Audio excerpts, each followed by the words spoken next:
So in this video, I just wanted to talk about the biggest lesson that I've learned from blindfolded Rubik's Cube solving from all these years of doing it. And I think for some of you guys, maybe that might be how it made you realize that your memory is actually pretty good if you know how to use it properly. Maybe you realize that you can focus a lot better. But as for me, I think it's about learning to open up yourself to learning new skills, even if they seem very difficult at first. So I haven't really told people this part yet, but I think back in 2009, I bought a mini Rubik's Cube keychain at a school camp, and on the bus on the way back, I was trying to do like one side, but I think I failed to do that, and after like 5 seconds I gave up. Okay, I lied, I actually tried for like 30 minutes, but I still couldn't do one side. It wasn't until like 3 to 4 years later when I had a friend bring his cube to class and do it in like 30 seconds. That kind of motivated me to give it a try again and also follow the same YouTube tutorial that he learned from.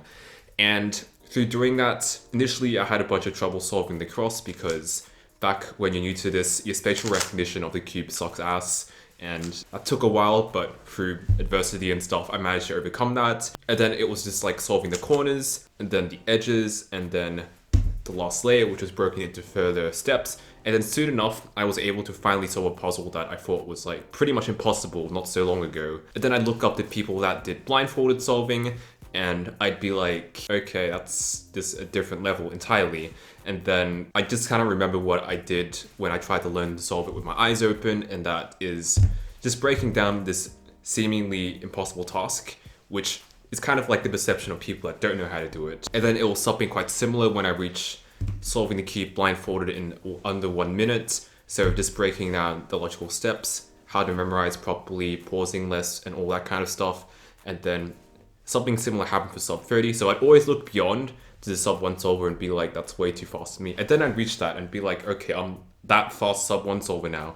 And then you look to the sub 30 solvers, which requires learning hundreds of algorithms. But once again, when you break things into tiny pieces, it's learning how the 3-style commutators work, for instance, just learning how the most basic algs work and then using those as building blocks. It's actually not that bad. It just takes a long time. Once you get past that, you're kind of like, okay, I've done that now. And then that cycle just keeps repeating itself over and over again, essentially. And I think one thing that I've noted is that this whole idea of like, that next level just looks too hard for me, I'll never get there.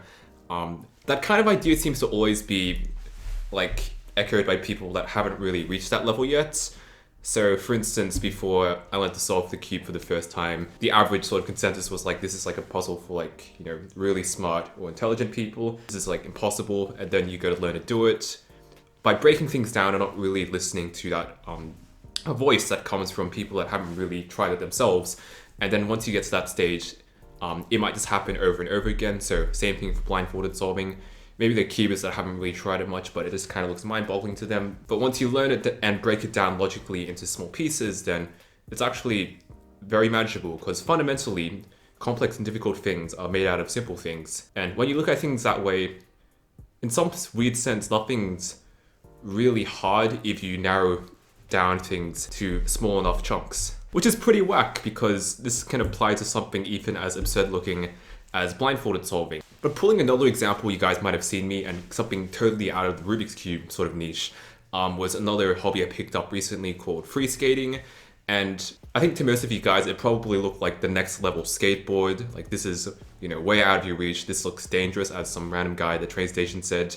But when you really break things down, logically speaking, you first try to balance on it for a second, and then you try to make that 2, and then you try to make that 5, and then you try to extend your legs out, and then you do it the other way around. Try to alternate between those two with a bit more of a smooth motion over and over again, and then you can ride it. And it took me like a week.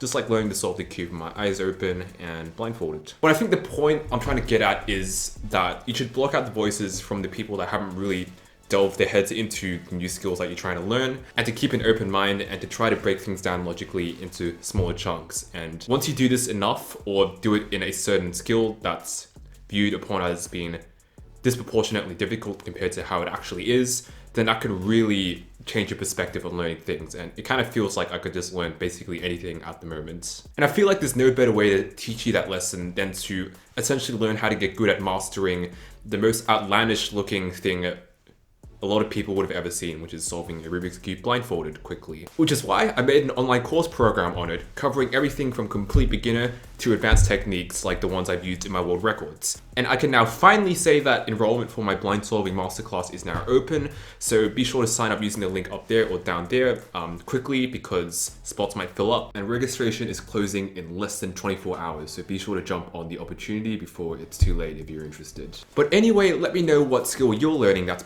usually perceived as being difficult by a lot of people, and how that sort of changed your perspectives on learning new things, whether that's blind solving, which is probably most of you guys, or whatever else. But anyway, thanks for watching, subscribe, like, and all that good stuff. See ya!